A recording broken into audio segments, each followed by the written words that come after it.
as well. Thank you very much. Thank you. Called to Ururoa Flavell. Tēnā koe, Mr. Speaker, kia ora tātou. Mr. Speaker, in the speech from the throne, the Prime Minister acknowledged that for New Zealand to move forward as a nation, the settlement of historical treaty grievances will be very important, vitally important. This is a bold statement which we in the Maori Party will be holding this government to account to, as we did to the previous government and the governments to follow. We of the Maori Party stand on our belief that Te Tiriti o Waitangi is the starting point for a process of reconciliation between iwi, hapu and the Crown. So settlements are a part of that process of reconciliation, provided that they are fair, durable in the eyes of both parties, and that's the huge challenge. Mr. Speaker, today I wish to mihi to Ngāti Toa Rangatira, Ngāti Rārua, Ngāti Kuata, Ngāti Tama ki te tauihu, Te Atiawa ki te tauihu, Rangitāne o Wairau, Ngāti Kuia, Ngāti Apa ki te rātō. Congratulations on your signing today, on their signing today, I'm sorry.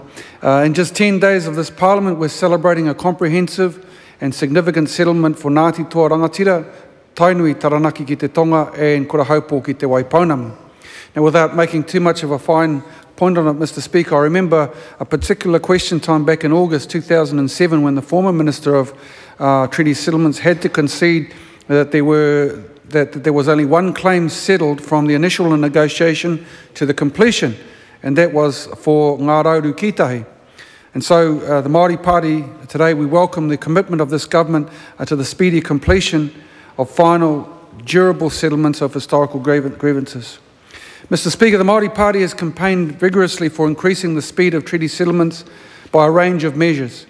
We've promoted the notion of breaking the cap, abolishing the fiscal cap on treaty settlements. We've always seen this as an artificial and ineffective constraint which impedes the progress we need to resolve the outstanding treaty issues. The $171 million Regius package and the additional $128 million allocated for accumulated Crown Forest rentals, emission credits and other payments in lieu of Crown Forest redress are important and distinctive elements of specific and financial redress for these iwi. We are pleased that the comprehensive settlement of the multiple iwi grouping has been able to be reached in a way which maintains the integrity of their claim without the undue pressure which sometimes comes to reduce or compromise settlements. Mr. Speaker, we in the Māori Party also seek to review the claimant settlement, the claimant funding. We are very much aware that uneven and inequitable funding creates barriers to full and final settlement. For anyone who has any knowledge of this cluster of iwi groups in Te Tauihu and the Lower North Island, there would be an awareness of the complexity of the relationships within this region. It's a region that is highly contested with many overlapping claims. There's been a history full of conflict. The scale of the land loss is immense. The impact of the settlement upon the area has been extreme.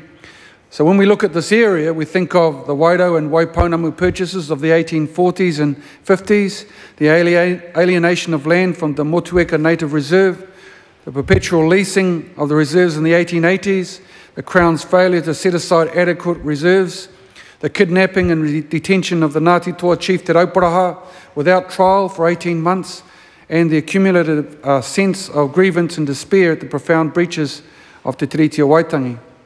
That such injustices occurred, that the customary rights of the iwi were ignored, that the operation of the native land laws served to deliberately undermine the authority of the iwi is only today being recognised as a failure on behalf of the Crown. But this history does not just reflect on the poor performance of the Crown, Mr. Speaker. It also sets a course which threatens the very nature of the relationship between all iwi groupings in this area. And so we in the Māori Party take this time to acknowledge the leadership and the determination of the 8 iwi who have come together in the interest of their future generations. They've made a priority of maintaining kotahitanga in and between their own iwi and hapu, as well as promoting kanohi ki te kanohi face-to-face discussions with the Crown. We honour them for the long and difficult journey that they have travelled, like many others, and the commitment that they have shared to work together to collaborate and cooperate for the benefit of all. And it is in this light that I want to refer to one of the more controversial elements of the package released today, and that is the special provision to recognise the significance of the haka kamate kamate for Ngāti Toa. Mr. Speaker, Te Rūnanga o Toa Rangatira has consistently raised their concerns around the inappropriate and culturally offensive misuse of their haka, their tribal haka, kamate kamate. While today's version of this haka is only a few lines, the original version dates back several centuries, and it is intimately associated with their chief, Te Rauparaha. It is one of the taonga of their tribal heritage. And so, tika tau.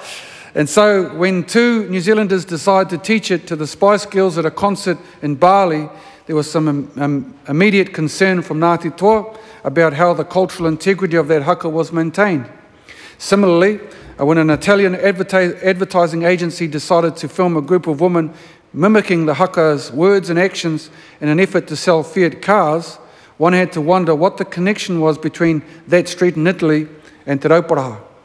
The truth is, the haka has been associated with the pride and the passion of Aotearoa throughout the world.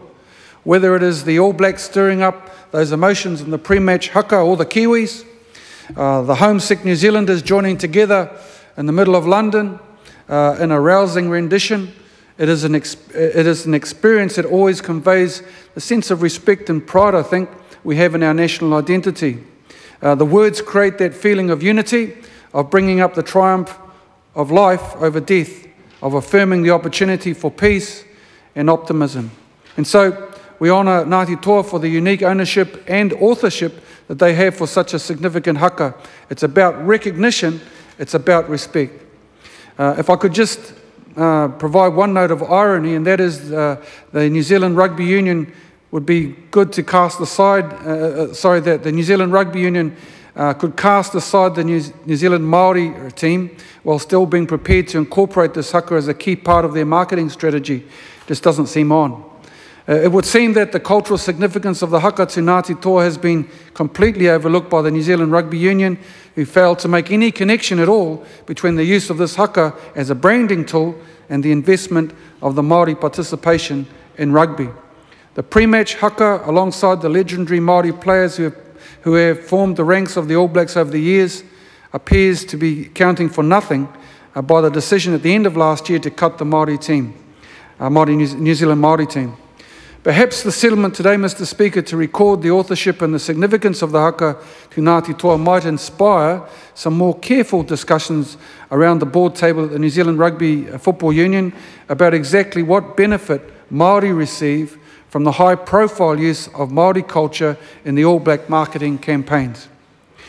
Finally, Mr. Speaker, I want to acknowledge the Minister of Treaty Settlements, the Honourable Chris Finlayson, Minister of Māori Affairs, Dr. Peter Sharples, and the Prime Minister, who have worked together with the ministerial team, including our colleague, the Honourable Tariana Tūria, to ensure that such a significant settlement was able to proceed today.